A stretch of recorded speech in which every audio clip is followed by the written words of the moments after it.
Hi friends, night டின்னருக்காக பார்த்திங்கன்னா அவல் உப்புமா தான் செய்ய போகிறோம். வாங்க எப்படி செய்யலான்னு பார்க்கலாம். ஃபஸ்ட்டு வந்து ஒரு கடாய் வச்சுக்கோங்க. கொஞ்சமாக எண்ணெய் ஊற்றிக்கோங்க. கடுகு, உளுந்தம்பருப்பு, கடலப்பருப்பு போட்டுக்கோங்க. இது எல்லாம் பார்த்திங்கன்னா நல்லா பொரிஞ்சு வரணும்.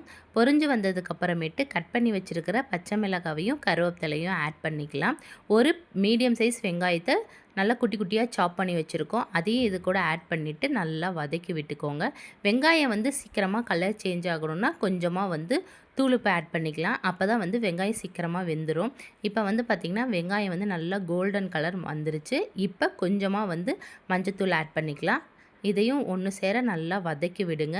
மஞ்சத்தூள் வந்து நல்லா பச்சை வாசனை போனதுக்கப்புறமேட்டு நம்ம வந்து அவலை வந்து நல்லா கழுவி விட்டுட்டு ஒரு 5 மினிட்ஸ் ஊற வச்சுருக்கோம். அதை வந்து நல்லா பிழிஞ்சு எடுத்து வச்சுக்கோங்க. இப்போ வந்து பார்த்திங்கன்னா வெங்காயம் நல்லா வதங்கிருச்சு. இப்போ நம்ம அவளையும் இது கூட ஆட் பண்ணிவிட்டு நல்லா வதக்கி விட்டுக்கலாம். அவல் வந்து பார்த்திங்கன்னா 2 செகண்ட்ஸ்லேயே நல்லா வெந்துடும். இப்போ வந்து கொத்தமல்லியை போட்டுட்டு அடுப்பை ஆஃப் பண்ணிடலாம். சுவையான டேஸ்டான அவல் உப்புமா ரெடி. நீங்களும் வீட்டில் ட்ரை பண்ணி பாருங்கள். கொஞ்சமாக வேணால் லெமன் ஜூஸ் கூட ஆட் பண்ணிக்கலாம். பட் நான் வந்து லெமன் ஜூஸ்